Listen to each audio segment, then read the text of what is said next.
Mummy का का करत हो? क्रीम लगावत है।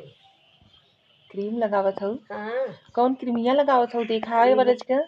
बॉडी का बोल बेडुल रोशन का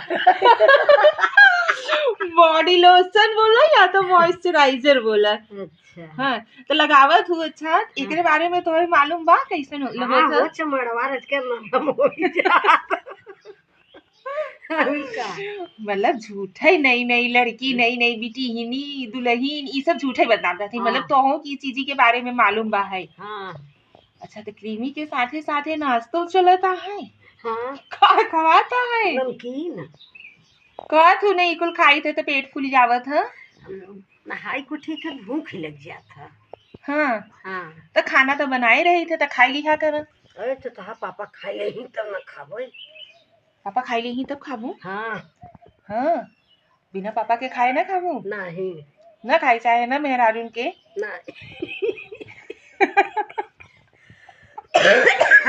हम तो तोहरे संग वही खाई थे ना मम्मी। बढ़िया करत हूँ। ता बेटवा जब खाई के चला जाते हैं तभी खाई थे ना। हाँ, खाई से खाए चाहे। सब मेहरारून के ना बताई दे सबके रची। हाँ, सब औरत लोगे जब मर्द खाई ली तब खाई चाहे। पति जब खाई ली। पति। हाँ, हाँ, चलो ठीक है भाई।